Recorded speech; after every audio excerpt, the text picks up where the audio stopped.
ഇന്നലെ ടോണി അച്ചായൻ്റെ ഒരു വീഡിയോ ചെയ്തായിരുന്നു. അതിൽ ഒരുപാട് കമൻറ്റുകൾ വന്നു. നല്ല കമൻറ്റും നെഗറ്റീവ് കമൻറ്റും പോസിറ്റീവ് കമൻറ്റും വന്നു. കൂടുതലും പോസിറ്റീവ് കമൻറ്റാണ് വന്നത്. അച്ചായനെ സപ്പോർട്ട് ചെയ്ത് കൊണ്ടുള്ള കമൻറ്റുകളാണ് വന്നത്.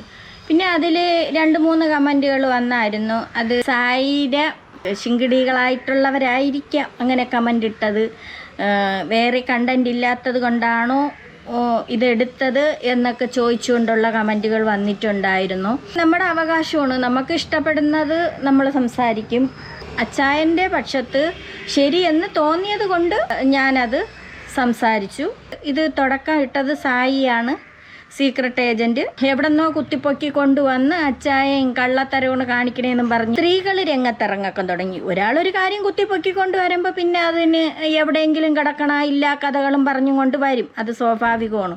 അത് ഒരു ഉദാഹരണം വെച്ച് പറയാൻ നമ്മളെ രാഹുൽ മാങ്കൂട്ടത്തിനെ തന്നെ ഏതോ ഒരു സ്ത്രീ എവിടെ ഇരുന്നു കൊണ്ട് പറഞ്ഞ കള്ളക്കേസിൽ കുടുക്കും കണക്ക് കൊണ്ടുപോയ ഇയാൾ. ഓരോരോ സ്ത്രീകൾ, ഏതോ ഒരു സ്ത്രീയാണ് ഇത് രംഗത്ത് വന്നത്. പിന്നെ അടുത്തത് വന്നു, പിന്നെ അടുത്ത സ്ത്രീ രംഗത്ത് വന്നു പീഡിപ്പിച്ചെന്നും പറഞ്ഞുകൊണ്ട്. പിന്നെ അതുപോലെ ഒരുപാടെണ്ണം ഇങ്ങനെ വരവ് തുടങ്ങി. ഒന്നിനും തെളിവുകളൊന്നുമില്ല, മറഞ്ഞിരുന്നും കൊണ്ടാണ് ഈ ആക്രമണം തുടങ്ങിയത് രാഹുൽ മാങ്കൂട്ടത്തിന്. അതുപോലെ തന്നെയാണ് ഈ മനുഷ്യനെ നല്ല കാര്യങ്ങൾ ചെയ്തതുകൊണ്ട് അതിൻ്റെ അസൂയ മൂത്ത് ഓരോന്നും ഇപ്പം ഈ സായിക്ക് തന്നെ, സായിയുടെ മനസ്സിൽ തന്നെ തോന്നും, ഈ ടോണി അച്ചായൻ വളരാൻ പാടില്ല, ഈ അച്ചായനെ എങ്ങനെയെങ്കിലും താഴ്ത്തിക്കെട്ടണം. അതിന് വേണ്ടിയിട്ടുള്ള പ്ലാനായിരുന്നു ഈ സായി ചെയ്തത്.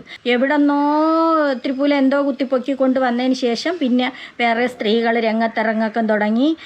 ടോണി അച്ചായൻ അങ്ങനെ പറഞ്ഞിട്ടുണ്ട്, ഇങ്ങനെ ചെയ്തിട്ടുണ്ട്, അങ്ങനെ പറഞ്ഞിട്ടുണ്ട് എന്ന് പറഞ്ഞുകൊണ്ട് ആരെല്ലാം തെളിവുകളില്ല, എല്ലാവരും അങ്ങനെ പറഞ്ഞു ഇങ്ങനെ പറഞ്ഞു എന്നും പറഞ്ഞുകൊണ്ട് അച്ചായനെ വെറും മോശക്കാരനാക്കാനായിട്ടുള്ള ശ്രമങ്ങൾ നടത്തിക്കൊണ്ടേയിരിക്കുകയാണ്. സത്യം പറഞ്ഞാൽ അതൊന്നും ഇല്ലാ കഥകളായിട്ടാണ് എനിക്ക് തോന്നുന്നത്. നടക്കുന്ന സംഭവങ്ങൾ നിങ്ങൾക്ക് അറിയോ? എന്നെ കുറ്റപ്പെടുത്തി പറഞ്ഞുകൊണ്ടിരിക്കുന്നു. ഞാൻ തട്ടിപ്പുകാരൻ അല്ലേ? നിങ്ങൾ പറയില്ല. നിങ്ങളുടെ ഒറ്റ കേസിൽ ഞാൻ തട്ടിപ്പുകാരൻ. 40 വീട് കൊടുത്ത ഞാൻ മണ്ടൻ. 1.5 ലക്ഷം നിങ്ങൾക്കും തന്നു, 3 ലക്ഷം രൂപ മേസ്തിരിക്കും തന്നു. ആണോ? 4 ലക്ഷം രൂപ തന്ന് നിങ്ങൾക്ക് വീട് പണിതോ? അത് ഞാൻ തട്ടിപ്പ് കാണിച്ചിട്ടുണ്ടോ? ടൈലിടണ്ട, വേറെ ഇട്ടാൽ മതി എന്ന് പറഞ്ഞപ്പോഴും ടൈലിടാനാണോ ഞാൻ നിങ്ങളോട് പറഞ്ഞത്? നിങ്ങളെ വൃത്തിയായിട്ട് തന്നെ ടൈലും ജനലും അടിപൊളിയാക്കി പെയിന്റ് ചെയ്ത് നിർത്താനാണോ ഞാൻ പറഞ്ഞത്? എന്തിനാ പിന്നെ എല്ലാവരും എന്നെ വേട്ടയാടുന്നത്? ഈ ഒറ്റ ഇതിന്റെ പേര് വിമർശനങ്ങൾ കേട്ട് വിഷമിച്ചവനാ ഞാൻ. നിങ്ങൾ പറ അച്ഛാ, ഞാൻ ആത്മാർത്ഥമായിട്ടാണോ നിങ്ങൾക്ക് ചെയ്തു തന്നത്? ഞാൻ എന്തെങ്കിലും കള്ളത്തരം കാണിച്ചിട്ടോ? എന്റെ തട്ടിപ്പ് എന്ന് പറഞ്ഞ് ആൾക്കാർ മുഴുവൻ പറഞ്ഞു നടക്കുമ്പോ നിങ്ങൾ പറ, ഞാൻ ചെയ്തിട്ടുണ്ടോ? 4 ലക്ഷം രൂപ കോടതി വേണമെങ്കിൽ ഞങ്ങൾ ഒന്ന് സത്യം തന്നെ പറയും. ഇവര് സത്യം അവര് പറഞ്ഞതാണ് വീഡിയോയ്ക്ക്. ആ വീഡിയോയ്ക്ക് അത് അവര് കട്ട് ചെയ്ത് കളഞ്ഞു. കഷ്ടം. ഇതാണ് ഇതിന്റെ എഗ്രിമെന്റ്. അതായത് ഇവർക്ക് മേസ്തിരിക്ക് 3 ലക്ഷം കൊടുത്തതും ഇവർക്ക് 1.5 ലക്ഷം കൊടുത്ത്, ഇവർക്ക് 1.5 ലക്ഷം കൊടുത്തു, കൂടാതെ 3 ലക്ഷം കൊടുത്തതിൻ്റെ കൂടെ എഗ്രിമെന്റ് ആണ് ഇത്. ഈ എഗ്രിമെന്റും ഈ വീഡിയോയിൽ കാണിക്കുന്നുണ്ടാവും. ഒരിക്കലും ഞാൻ കള്ളത്തരം കാണിക്കില്ല. അച്ചായന് കള്ളത്തരം കാണിക്കേണ്ട കാര്യമില്ല. അച്ചായന് ഒന്നുമില്ലായ്മ തുടങ്ങിയതാണ്. കാശ് മുഴുവൻ ഞാൻ പാവം കൊണ്ട് മാറ്റി വെച്ചവനാണ്. ഇനിയും ചെയ്യും. ആരൊക്കെ തടഞ്ഞാലും ചെയ്യും. എന്നെ തടയാൻ പറ്റുന്ന ദൈവത്തിന് മാത്രമേ ഉള്ളൂ. ഈ സീക്രട്ട് ഏജന്റ് എവിടെന്നോ കുത്തിപ്പൊക്കി കൊണ്ടുവന്നതിന് ശേഷം പറയുന്ന വീഡിയോയാണ്. പിന്നെ അതിനുശേഷം നമ്മുടെ സൂരജ് വന്നിട്ട് കുറച്ച് കാര്യങ്ങൾ പറയുന്നുണ്ട്. സൂരജ് ഈ വീട്ടിൽ അവിടെ പോകുമ്പോൾ അവർ ഒരു വല്ലാത്തൊരവസ്ഥയിലായിരുന്നു ആ വീട്ടുകാർ കിടന്നത് എന്നുള്ള കാര്യങ്ങളൊക്കെ പറയുന്നുണ്ട്. അപ്പം അവിടെ ചെന്ന് തിരക്കിയപ്പോൾ പറഞ്ഞ് ഇതുപോലെ അച്ചായൻ വന്നിരുന്നു എന്നൊക്കെ പറഞ്ഞു. അപ്പം ആ സൂരജിൻ്റെ വാക്കുകൾ, ഞാൻ പറയണ സീക്രട്ടിന് കൊടുക്കാൻ കഴിവില്ലെന്നുണ്ടെങ്കിൽ, സീക്രട്ട് സായിക്ക് ഇങ്ങനെയുള്ള കാര്യങ്ങൾ ചെയ്യാൻ വയ്യെന്നുണ്ടെങ്കിൽ പിന്നെ മിണ്ടാൻ പോവരുത്. പിന്നെ എന്തിനാണ് പോണത്? പിന്നെ അതിനുശേഷം വീഡിയോ ഇട്ട് പുള്ളിക്കാരൻ അച്ചായൻ വീഡിയോ നിർത്തണം എന്ന് പറഞ്ഞുകൊണ്ട് അച്ചായൻ വീഡിയോ ഇട്ടതിന് ശേഷം ഇരുന്ന് കിണക്കണക്കെ അടിക്കണുണ്ട്. ഈ ടോണി അച്ഛനായിട്ടുള്ള ഒരു ഇഷ്യൂവിൽ ഞാനും ഉണ്ടായിരുന്നു. ആദ്യമായിട്ട് ആ ഒരു വീട്ടിൽ പോയി വീഡിയോ ചെയ്യണത് ഞാനാണ്. എന്റെ പേജിലാണ് ആദ്യമായിട്ട് ഇവരെ വീഡിയോ വരുന്നത്. ഈ ഒരു അച്ഛൻ്റെ അമ്മയുടെയും വീഡിയോ ചെയ്യാൻ വേണ്ടി മെസ്സേജ് ഇട്ടത് ഈ ഒരു കാലില്ലാത്ത ആ ഒരു ചേട്ടന്റെ സഹോദരിയുടെ മോനാണ്.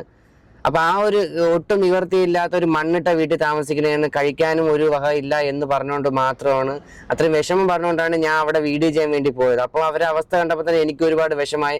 എൻ്റെ കയ്യിലുണ്ടായിരുന്ന കുറച്ച് പൈസയും കൊടുത്തു, അവർക്ക് വേണ്ട സാധനങ്ങളെല്ലാം വാങ്ങിച്ചു കൊടുത്തു. അതിനുശേഷം കുറച്ചെന്തെങ്കിലും സഹായം കിട്ടട്ടെ എന്ന് വിചാരിച്ച് ഞാൻ ഒരു വീഡിയോ പോസ്റ്റ് ചെയ്തു. പക്ഷെ വീഡിയോ പോസ്റ്റ് ചെയ്തതിന് ശേഷമാണ് ഞാൻ അറിയണത് 3 ദിവസം മുന്നേ അച്ചായൻ അവിടെ വന്നിട്ടുണ്ടായിരുന്നെന്നും ഇവർക്കൊരു വീട് പണി തീരാത്തൊരു വീടുണ്ട്, ആ വീട് പൂർത്തിയാക്കാൻ വേണ്ടി പൈസ കുറച്ച് കൊടുത്തെന്നും അതേപോലെ സാധനങ്ങളും പൈസയൊക്കെ കൊടുത്തെന്നുള്ളത് അറിഞ്ഞത്. പക്ഷെ ഞാൻ അവിടെ പോയി സാധനങ്ങളും അവർക്ക് പൈസയും കൊടുത്ത സമയത്തൊന്നും ഇവർ പറഞ്ഞിട്ടില്ല, അച്ചായൻ വന്ന കാര്യമോ ഇല്ല, ഒന്നും പറഞ്ഞിട്ടില്ല. അത് അവരെന്നും മറച്ചു വെച്ചൊരു കാര്യം. അപ്പൊ ഇവിടുത്തെ ഇപ്പൊ മെയിൻ പ്രശ്നം എന്ന് പറഞ്ഞാൽ ഈ ഒരു വീട് ഫുള്ളായിട്ട് അച്ചായനാണോ പണിത് കൊടുത്തത്? ഈ ഒരു വീട് ഫുള്ളായിട്ട് പണിത് കൊടുത്തത് അച്ചായനല്ല. അപ്പൊ ഇതിന്റെ യഥാർത്ഥ സത്യസന്ധമായ കാര്യം എന്ന് പറഞ്ഞാൽ പഞ്ചായത്തിൽ നിന്ന് കിട്ടിയ സ്ഥലത്ത് ലൈഫ് മിഷന്റെ ഭാഗമായിട്ട് കിട്ടിയ വീടുമാണ് വെച്ചിരിക്കുന്നത്. അപ്പൊ ഈ ഒരു ലൈഫ് മിഷന്റെ ഭാഗമായിട്ട് കിട്ടിയ വീടെന്ന് പറഞ്ഞാൽ പൂർത്തിയായിട്ടില്ല. 4 ലക്ഷം രൂപയ്ക്ക് എന്തായാലും പൂർത്തിയാവാത്തൊരു വീടാണ് എല്ലാവർക്കും കിട്ടിയിട്ടുള്ളത്. അതേപോലെ ഈ ഒരു അച്ഛനും അമ്മയ്ക്കും കിട്ടിയതും 4 ലക്ഷം രൂപയ്ക്ക് ഒരു വീട് പണി പൂർത്തിയാക്കാൻ പറ്റൂല. 4 ലക്ഷം രൂപ കൊണ്ട് ഏകദേശം കുറച്ചൊക്കെ കെട്ടിയിടാനേ പറ്റുള്ളൂ. പിന്നെ അതിന് ശേഷമാണ് അച്ചായൻ കൊടുത്തിട്ടുള്ളത്. പൂർത്തിയാവാത്ത വീടാണ്. അപ്പൊ ഈ ഒരു വീട് പൂർത്തിയാവാത്ത സാഹചര്യത്തിൽ എനിക്ക് മെസ്സേജ് അയച്ചതുപോലെ അച്ചായന് മെസ്സേജ് അയച്ചു, പലർക്കും മെസ്സേജ് അയച്ചു, പഞ്ചായത്തിലും പറഞ്ഞു. പക്ഷെ ആരും മൈൻഡ് ചെയ്തില്ല. ആ സമയത്താണ് അച്ചായൻ വരുന്നതും. മൊത്തം ടോട്ടല് 4.5 ലക്ഷം രൂപയാണ് ഇവർക്ക് കൊടുക്കുന്നത്. 3 ലക്ഷം രൂപ കോൺട്രാക്ട് ഈ പണി ചെയ്യാൻ വേണ്ടിയുള്ള ആളുടെ കയ്യിലും 1.5 ലക്ഷം രൂപ ആ ഒരു അമ്മയുടെ കയ്യിലാണ് കൊടുക്കുന്നത്. ടോട്ടൽ 4.5 ലക്ഷം രൂപ. അങ്ങനെ ആ ഒരു പൈസ കിട്ടിയതിന് ശേഷമാണ് ഈ ഒരു വീട് ഇപ്പൊ പൂർത്തിയായിട്ടുള്ളത്. അപ്പൊ ഇപ്പൊ പഞ്ചായത്തിൽ നിന്ന് കിട്ടിയ 4 ലക്ഷവും അച്ചായൻ കൊടുത്ത 4.5 ലക്ഷം രൂപയും കൊണ്ട് മാത്രമാണ് ഈ ഒരു വീട് ഇപ്പൊ പൂർത്തിയായിട്ടുള്ളത്. അപ്പൊ ഇതാണ് ഇതിന്റെ യഥാർത്ഥ സത്യാവസ്ഥ. അപ്പൊ പുള്ളി അവിടെ ഇപ്പൊ എല്ലാ പണിയും കഴിഞ്ഞ് ടൈലൊക്കെ ഇട്ട് നല്ല അടിപൊളി ഒരു വീടായിട്ട് എല്ലാ പണിയും കഴിഞ്ഞ് അത് വീട് പൂർത്തിയായി. 4.5 ലക്ഷം രൂപ കൊടുത്തത് സത്യമായിട്ടുള്ള കാര്യമാണ്. 1.5 ലക്ഷം രൂപ അമ്മയുടെ കയ്യിലും കൊടുത്ത് 3 ലക്ഷം രൂപ പണിക്കാരന്റെ കയ്യിലും കൊടുത്തു. അതിന്റെ വീഡിയോയിലുണ്ട്. അപ്പം പണി തീരാതെ കിടന്ന ലൈഫിന്റെ വീടിനെ പൂർത്തീകരിച്ച് ഇപ്പം നല്ലൊരു അടിപൊളി വീടാക്കി കൊടുത്തത് അച്ചായനാണ്. ലൈഫ് പദ്ധതിയിൽ ഇവിടെ കിട്ടിയതാണ്. അത് എത്ര ലക്ഷം രൂപ ആദ്യം കിട്ടി? 1 ലക്ഷം രൂപ. അങ്ങനെ ബേസ്മെന്റ് ഒക്കെ ചെയ്ത് 60,000 കിട്ടി. 4 ലക്ഷം രൂപ ടോട്ടൽ കിട്ടി. ഇപ്പൊ 4 ലക്ഷം രൂപ കൊണ്ടാണ് ഇത് മൊത്തം പണിത്. 4 സൈഡ് കട്ട കെട്ടിയിട്ട് തട്ടടിച്ചിട്ട് സമയത്താണ്. പൂശിയിട്ടൊന്നുമില്ല, ടൈൽ ചെയ്ത് ചെയ്തിട്ടില്ല. കറണ്ട് ഞങ്ങൾ അങ്ങനെ പറ്റുള്ളൂ. പൂശാനൊന്നും ഒന്ന് പൈസ തികയില്ലേ 4 ലക്ഷം രൂപയ്ക്ക്? കുറ്റിക്കാൽ കറണ്ട് എടുത്തിട്ടുണ്ടായിരുന്നു. അങ്ങനെ ദൈവദൂതനെ പോലെ ഒരാൾ കോട്ടയത്ത് നിന്നെത്തി അച്ചായൻ. ഇതേപോലെ തന്നെ ക്ലിയർ ആയിട്ട് ഞാൻ ഈ മൊബൈലിൽ കൊടുത്തതാണ്. അത് ഇനി തിരിഞ്ഞു വന്ന കാര്യം എനിക്കറിയില്ല. അപ്പൊ വന്നിട്ട് ഈ അച്ചായൻ നിങ്ങൾക്ക് എന്താണ് ഹെൽപ്പ് ചെയ്തത്? 3 ലക്ഷം രൂപ തന്നു. എത്ര? 3. ആരും തന്നല്ലെന്ന് നാട്ടുകാർ നമ്മളെ സഹായിച്ചിട്ടില്ലെന്നാണ് ഞാൻ പറഞ്ഞത്. അത് ഞാൻ അതിനെ മറച്ച് തിരിച്ച് അച്ചായനൊന്നും തന്നിട്ടില്ല എന്നാണ് ഇപ്പൊ അതിൽ വന്നിരിക്കുന്നത്. ഞാൻ തോന്നി ചേട്ടന് ഈ അച്ചായൻ കൊണ്ട് തന്നതെന്ന് പറഞ്ഞാൽ 3 ലക്ഷം രൂപ. 3 ലക്ഷം കറക്റ്റാ കിട്ടിയില്ല? 1.5 ലക്ഷം രൂപ തന്ന ആദ്യം. രണ്ടാമത് ഈ മേസിനായിട്ടാണ് കോൺടാക്ട് ചെയ്തത്. എനിക്കറിയൂടാ. 3 ലക്ഷം രൂപ തന്നിട്ടില്ല. ഈ വീട് മൊത്തം പണിത മേസ്തിരിയാണ്, പേര് ജയൻ. ടോട്ടൽ എത്ര രൂപ അച്ചായൻ തന്നിട്ടുണ്ട് പൈസ ആയിട്ട്? ഇവിടെ മൊത്തം 4.5 ലക്ഷം രൂപ. 4.5 ലക്ഷം തന്നിട്ടുണ്ട്. ആരെ കയ്യില തന്നത്? 1.5 അവിടെ കൊടുത്തിട്ട് ബാക്കി എന്റെ കയ്യിൽ തന്നിട്ടുണ്ട്. അപ്പൊ 3 ലക്ഷം രൂപ ചേട്ടൻ്റെ തന്നിട്ടുണ്ട്. 1.5 ലക്ഷം അവരെ കയ്യിൽ കൊടുത്തു. 3 ലക്ഷം രൂപ പണി ചെയ്യിക്കുന്ന ആളിൻ്റെ കയ്യിലാണ് കൊടുത്തത്. ഇനി അയാൾ അതെല്ലാം പണിയും ചെയ്താൽ എന്തോ അതറിയാൻ വയ്യ. എന്തായാലും 4.5 ലക്ഷം രൂപ അച്ചായൻ അവിടെ ഏൽപ്പിച്ചു. അച്ചായന് സഹിക്കാൻ വയ്യ. പറഞ്ഞു ഇവിടെ ഒരു വീട് കോൺക്രീറ്റ് ചെയ്യാൻ പറ്റാതെ തട്ടടിച്ചിട്ടിരിക്കുകയാണ് എന്ന് പറഞ്ഞപ്പോ അച്ചായൻ പറഞ്ഞു നിങ്ങൾക്ക് വീട് വെച്ച് തരാം ഞാൻ. അങ്ങനെയാണ് അച്ചായൻ നമുക്ക് ഈ പൈസ തന്നത്. പിന്നെ അച്ചായനാണ് തന്നത്. അപ്പൊ പഞ്ചായത്തുകാരും എല്ലാരും കൂടെ നമ്മളെ വന്നിട്ട് തീ വാരിയിടണം. അത് നിങ്ങൾ അച്ചായൻ വെച്ച് തന്ന വീടാണല്ലോ നിങ്ങൾ പറയണത്.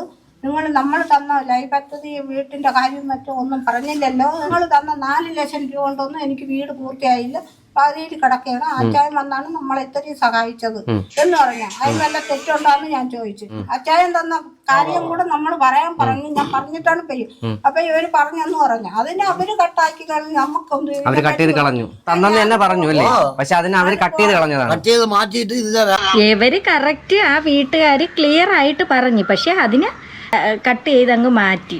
അന്ന് നമ്മൾ വന്നപ്പം പറയാൻ മറന്നുപോയി. ആ ഒരു വാക്ക് എന്റെ മനസ്സിൽ നിന്ന് 4.5 ലക്ഷം രൂപയോളം മുടക്കിയാണ് ഞാൻ ഈ വീട് കംപ്ലീറ്റ്. 4 ലക്ഷം രൂപയ്ക്കും വിലയില്ലാതെ അച്ചായൻ വന്നില്ലെങ്കിൽ ഇപ്പൊ കാക്ക തൂറിയിട്ട് തന്നെ നീ വീട്ടിൽ.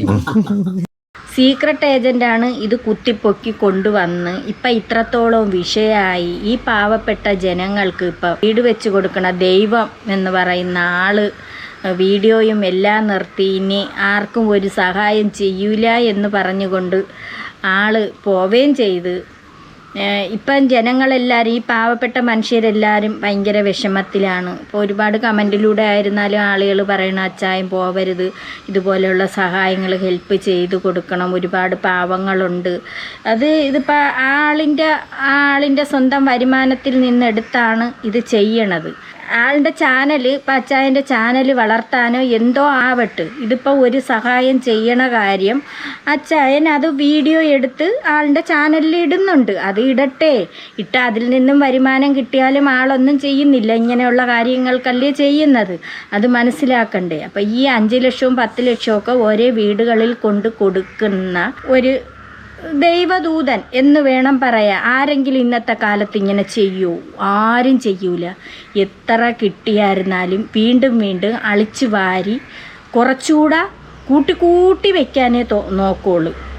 എത്ര കിട്ടിയാലും തികയാത്ത മനുഷ്യരാണ്. ഇന്ന് ഉള്ളവൻ ഇല്ലാത്തവന് കൊടുക്കൂ. ഇന്ന് ഈ പറയണ ഒരുത്തന്മാരും 10 പൈസ പോലും ഒരു മനുഷ്യർക്ക് കൊടുക്കൂല. ഉള്ളവന്മാർ കുറച്ചുകൂടി സമ്പാദിച്ച് വെക്കാനേ നോക്കൂ. അതുപോലെ തന്നെ ഇപ്പോൾ ഒരു പിച്ചക്കാരനെ കണ്ടു കഴിഞ്ഞാൽ തന്നെ കൊടുക്കുമോ? ഈ ഉള്ളവന്മാർ ചെയ്യണത് എന്തോന്നാണ്? ഒന്നുകിൽ പറയും നോട്ടേ ഉള്ളു, ചില്ലറ ഇല്ല. അതെന്ത് നോട്ട് കൊടുത്താൽ 1 രൂപ എടുത്ത് തപ്പും, 1 രൂപ ഉണ്ടാന്ന്. ആ പേഴ്സ് തുറന്ന് പേഴ്സിനകത്ത് 1 രൂപ ഉണ്ടാന്ന് നോക്കും. അങ്ങനത്തെ ആളുകളാണ് ഇന്നത്തെ ആളുകൾ. നല്ല മുമ്പേ അങ്ങനെ തന്നെ. ഉള്ളവന്മാർ സമ്പാദിച്ച് വെക്കാനേ നോക്കൂ, ഇല്ലാത്തവന്മാർക്ക് കൊടുക്കൂല. അവരെങ്ങനെ കിടക്കുന്നു, അല്ലെങ്കിൽ അവർക്ക് ഫുഡ് കഴിക്കാനുണ്ടാ, അവർക്ക് കിടപ്പാടമുണ്ടാ എന്നൊന്നും ആരും കരുതൂല. ഈ സീക്രട്ട് ഏജൻറ്റിൻ്റെ കാര്യം, ഇനി ഒരു സീക്രട്ട് ഏജൻറ്റ് ഒരു കാര്യം ചെയ്താൽ മതി. അച്ചായൻ ചെയ്യുന്ന ചാരിറ്റി സീക്രട്ട് ഏജൻറ്റ് അങ്ങ് ഏറ്റെടുത്തും കൊണ്ട് ഇതുപോലെ ഉള്ള പാവങ്ങൾ ഒരുപാട് പേരുണ്ട്. വീടില്ലാതെ കിടക്കണതുണ്ട്, ഫുഡ് കഴിക്കാനില്ലാത്തവരുണ്ട്, അസുഖമായിട്ട് കിടക്കുന്നവരുണ്ട്.